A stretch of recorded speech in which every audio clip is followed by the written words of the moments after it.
नमस्कार, Uttarakhand this week में आपका स्वागत है। मैं हूं अंशिका गौर। उत्तराखंड में विधानसभा चुनाव नजदीक हैं। इस कारण सियासी पारा चढ़ रहा है। नेताओं का दल बदल अभियान शुरू हो चुका है। पहली बाजी भाजपा के हाथ लगी है। भाजपा ने निर्दलीय विधायक प्रीतम सिंह पंवार को अपने पाले में ले लिया। इसके बाद पुरोला से कांग्रेस के विधायक राजकुमार ने भी भाजपा ज्वाइन कर ली। उधर भाजपा में भी सब कुछ ठीक नहीं है। पेश है एक रिपोर्ट। उत्तराखंड में विधानसभा चुनाव अगले साल फरवरी मार्च में होने हैं। प्रदेश में ठंड बढ़ने के साथ ही सियासी पारा चढ़ने लगा है। राजनीतिक उथल पुथल हो रही है। नेताओं के दल बदल की शुरुआत हो चुकी है और आने वाले दिनों में यह तय है कि नेताओं की पार्टी छोड़ने और नई पार्टी ज्वाइन करने में तेजी आएगी। पाला बदलने में माहिर नेताओं की तलाश हो रही है। भाजपा ने 2 विधायकों को तोड़ लिया है। धनौल्टी से निर्दलीय विधायक प्रीतम सिंह पंवार ने दिल्ली में भाजपा की सदस्यता ले ली। वहीं पुरोला से कांग्रेस विधायक राजकुमार ने भी हाथ छोड़कर कमल थाम लिया। कांग्रेस के प्रदेश अध्यक्ष गणेश गोदियाल ने राजकुमार को कमजोर कड़ी बताया और कहा कि यह कड़ी समय से पहले ही टूट गई। आज मैं भारतीय जनता पार्टी में सम्मिलित होने जा रहा हूँ।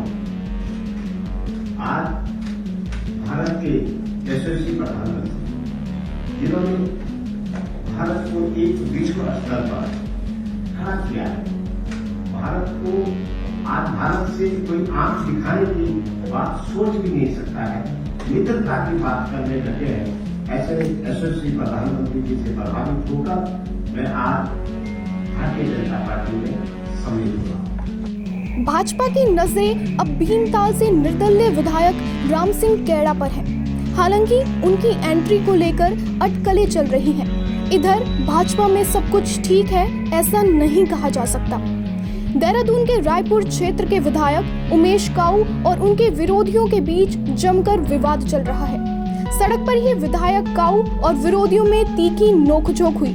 उस समय कैबिनेट मंत्री धन सिंह रावत भी वहां मौजूद थे। यह विवाद अब दिल्ली तक पहुंच गया है। इसलिए बुलाया आपने, आप ही कहते हो मीटिंग कर करके प्रेसों में कहते हो कि विधायक जी हमारी नहीं सुनते। ये खड़े हैं लोग जी, आप विधायक हैं, अरे औकात में रहो, औकात में रहो। चुनाव नजदीक आते ही कैबिनेट मंत्री हरक सिंह रावत भी सक्रिय हो गए हैं। वे अपने बयानों के लिए विवादों में रहते हैं। उन्होंने एक ऐसा बयान दिया जिससे पूर्व मुख्यमंत्री त्रिवेंद्र सिंह रावत की फजीहत हो गई। उन्होंने कहा कि कांग्रेस शासनकाल में उन्होंने ढैचा बीच घोटाले मामले में 2 पेज की चिट्ठी लिखी थी, जिस कारण त्रिवेंद्र सिंह रावत जेल जाने से बचे। जी ने ढैचा बीच पे फाइल मंगाई 2000 चुनाव का। मैंने 2 पेज का नोट त्रिवेंद्र रावत के पक्ष में लिखा। शाम को पत्रवाली मैंने कोश्यारी एयरपोर्ट पे कोश्यारी जी और तो मैंने तो इतनी मदद की त्रिवेंद्र रावत। अगर उस दिन मैं हरीश रावत जी की बात मान लेता और त्रिवेंद्र रावत के खिलाफ जो हरीश रावत चाहते थे मुकदमा दर्ज हो जाता, त्रिवेंद्र रावत कब चीफ मिनिस्टर बन सकता था। पूर्व सीएम त्रिवेंद्र सिंह रावत ने पलटवार किया और उनकी तुलना गधे से कर डाली है। उन्होंने मीडिया से कहा कि एक गधा है जो ढैंचा ढैंचा करता है। अब हमारे यहाँ बोलते हैं कि गधा जो होता है ना वो ढैंचा ढैंचा करता है।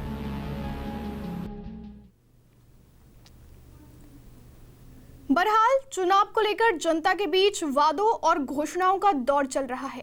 नेताओं के पाले बदलने की गति भी बढ़ रही है, लेकिन इसके साथ ही नेताओं के बोल भी बिगड़ रहे हैं। राजनीति में मर्यादित भाषा का इस्तेमाल हो, जनता नेताओं से यही उम्मीद कर सकती है। लेकिन नेता जनता को कितनी तवज्जो देते हैं, यह वक्त बताएगा। उत्तराखंड दिस वीक में आज इतना ही। आप हिंदी समाचारों और अन्य विषयों के लिए हमारे YouTube चैनल उत्तरजन टीवी को सब्सक्राइब करें और बेल आइकन दबाएं।